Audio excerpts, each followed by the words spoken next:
जी राम जी रोजगार योजना को लेकर मोदी सरकार पर लगातार हमलावर कांग्रेस ने एक बार फिर आंदोलन करने की घोषणा की है।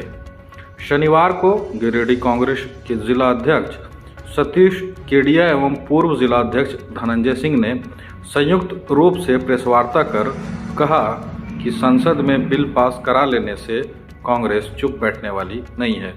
प्रेस वार्ता के दौरान जिला अध्यक्ष सतीश केडिया ने कहा कि मनरेगा योजना गरीबों को रोजगार देने के उद्देश्य से बनाई गई थी, लेकिन मोदी सरकार ने इस योजना में बदलाव कर इस अधिकांश वित्तीय भार राज्यों पर डाल दिया है। उन्होंने आरोप लगाया कि केंद्र सरकार केवल देश की पुरानी योजनाओं और विरासत के नाम बदलने में लगी हुई है, जबकि जमीनी स्तर पर गरीबों और मजदूरों को रोजगार देने के प्रति उसकी मंशा स्पष्ट नहीं है। कहा कि यदि केंद्र सरकार जी राम जी बिल में आवश्यक संशोधन नहीं करती है तो आने वाले दिनों में गिरिडीह में मोदी सरकार के खिलाफ उग्र प्रदर्शन किया जाएगा। वहीं पूर्व जिलाध्यक्ष धनंजय सिंह ने भी केंद्र सरकार की नीतियों की आलोचना करते हुए कहा कि कांग्रेस गरीबों और मजदूरों के अधिकारों की लड़ाई सड़क से संसद तक लड़ती रहेगी। प्रेस वार्ता के दौरान बलराम यादव, अशोक विश्वकर्मा, योगेश्वर महता, अली खान, मोहम्मद अली उर्फ गुड्डू खान, कृष्णा सिंह, सुलेमान अख्तर, यश सिन्हा, सरफराज अंसारी, बिलाल हुसैनी, मोहम्मद सोहेल सहित काफ़ी संख्या में कांग्रेसी उपस्थित थे। ये आप सभी जानते हैं, अभी पिछले दिनों भारत सरकार ने साजिशपूर्ण तरीके से मनरेगा कानून को समाप्त करने का काम किया है। जो एक्ट के तहत मनरेगा कानून हमारी सरकार ने दिया था, पिछली हमारी यूपीए सरकार ने दिया था, उसकी मूल भावना को, उसकी आत्मा को समाप्त करने का काम इस सरकार ने किया। सबसे पहले तो हम ये बताना चाहते हैं कि इस कानून को समाप्त करने का और सबसे बड़ी बात कि महात्मा गांधी के नाम को मिटाने का औचित्य क्या है। महात्मा गांधी के नाम को बदलने का औचित्य क्या था, ये हम इस आपके माध्यम से, मीडिया के माध्यम से इस सरकार से पूछना चाहते हैं। संसद में हमने सदन में सवाल पूछे जिसका जवाब हमें नहीं मिला, तो अब हमने इस आंदोलन के रूप में इसको लेने का काम शुरू किया है। इस चरणबद्ध तरीके से आज प्रेस कॉन्फ्रेंस के माध्यम से हम ये बताना चाहते हैं कि पहले तो इस कानून के स्वरूप, कानूनी जामा इसको देना था, उसको खत्म किया। उसके बाद अब इसे एक योजना के रूप में बदल दिया है, इसका नाम बदल दिया है। पहले एक जो ग्राम का मजदूर था उसको आपसे हक था इस सरकार से काम मांगने का, और 15 दिन के अंदर यदि काम नहीं मिलता है तो वो उसको भत्ता लेने का एक संवैधानिक अधिकार हमारी सरकार ने दिया था, उसको समाप्त कर दिया गया है। दूसरी बात, पहले राज्यांश 10% होता था और 90% अंश जो केंद्र का होता था, उसको समाप्त करने का काम इस सरकार ने किया है। ये योजना गरीब राज्यों के लिए थी, जहां रोजगार नहीं था, जहां काम नहीं मिलता था। वहां बहुत सारी योजनाएं जो ग्राम सभाएं चयन करती थी, अबुआ योजना, अबुआ आवास योजना और बहुत सारी ऐसी योजनाएं हैं जिनको इसके माध्यम से जोड़ा गया था ताकि वहां मनरेगा के मजदूरों से ही काम कराया जाए और उनको रोजगार मिल सके। उसको समाप्त करने का काम इस केंद्र सरकार ने किया।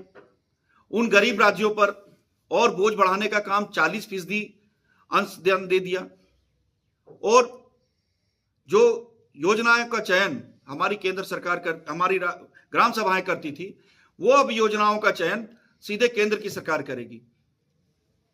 अब 2000 किलोमीटर या 3000 किलोमीटर, 4000 किलोमीटर केंद्र सरकार बैठी है, और वो आपके ग्राम में क्या आवश्यकता है, वहां के ग्रामीणों को किन योजनाओं की आवश्यकता है उनके जीवन को सुगम बनाने के लिए, उसका चयन वो केंद्र सरकार करेगी।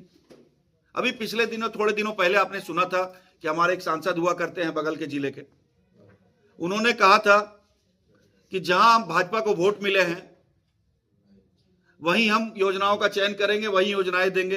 कहीं ऐसी मंशा तो इस बातों से प्रतीत नहीं होती। और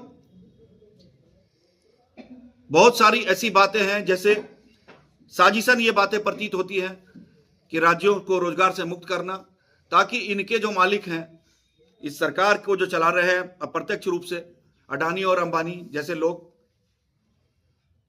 उनको मजदूर सस्ते दरों पर मुहैया हो सके। इन सभी बातों से यह प्रतीत होता है।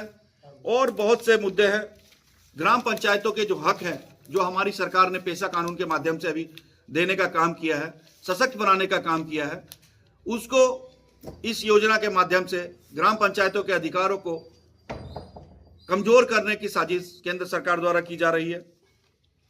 राज्यों पर वित्तीय अतिरिक्त बोझ डाला जा रहा है, ये सब मैंने पहले ही बताया। न्यूनतम मजदूरी पाने के अधिकारों को छीना जा रहा है। यही सब बातों को लेकर अब चरणबद्ध आंदोलन शुरू करेंगे हम लोग। और सबसे पहले हम महात्मा जी या बाबा साहेब की प्रतिमा जहां भी हो, उसके समक्ष 1 दिवसीय उपवास करेंगे।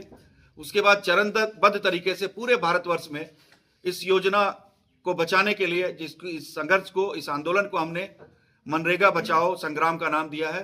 ये संग्राम है और ये संग्राम समझिए कि आज़ादी की दूसरी लड़ाई जैसा संग्राम होगा। आज़ादी का पहला संग्राम कांग्रेस के साथियों ने किया था और बहुत कठिन प्रयास के बाद इस देश को लाखों जवानों ने, हमारे गाइडलाइन आया हुआ है। ये 45 दिनों का हम लोग का कार्यक्रम होगा। पार्टी स्तर पर जिला में उपवास है, प्रखंडों में धरना प्रदर्शन है, वार्डों में है और इसी दरमियान विधानसभा का घेराव भी है। ये हमारे जिलाध्यक्ष आप लोग को डे बाय डे बताएंगे किस तरह से कार्यक्रम आयोजित की जाएगी। हमारी केंद्र की सरकार जो है सो लगातार सिर्फ नाम चेंज करने पर विश्वास रखती है। अभी हाल ही में देखा कि किस तरह से राजभवन का नाम, प्रधानमंत्री कार्यालय का नाम बदल दिया गया है। पिछले दिनों दिल्ली का जो 26 जनवरी जो बनती है, जो रायसीना हिल के नाम से जानी जाती थी, उसको कर्तव्य पथ का नाम दिया जा रहा है। और ये केंद्र सरकार को ये लगता है कि जितने भी कार्य जो है इस देश में है या जितने नामें की गई है, सारा गलत ही किया गया है कांग्रेस के द्वारा। हर जगह हमारे केंद्र की सरकार के द्वारा राम जी का नाम घसीटा जा रहा है। बीज जी राम, विकसित भारत, जी राम जी राम। मतलब एक सेंटीमेंट लोगों को हर समय जागृत करने का एक प्रयास रहता है। काम इनको करना कुछ नहीं है, सिर्फ देश को किस तरह से गुमराह किया जाए, इस पर इनका फोकस रहता है। अब गिरिडीह में आपके सपनों का प्रीमियम बैंक्वेट हॉल, गुरु कृपा बैंक्वेट हॉल।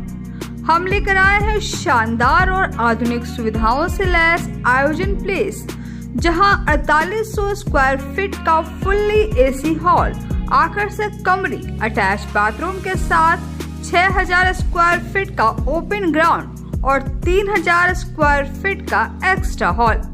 शादी, reception, ring ceremony, birthday party, सालगिरह, कॉर्पोरेट मीटिंग, हर आयोजन अब बनेगा यादगार।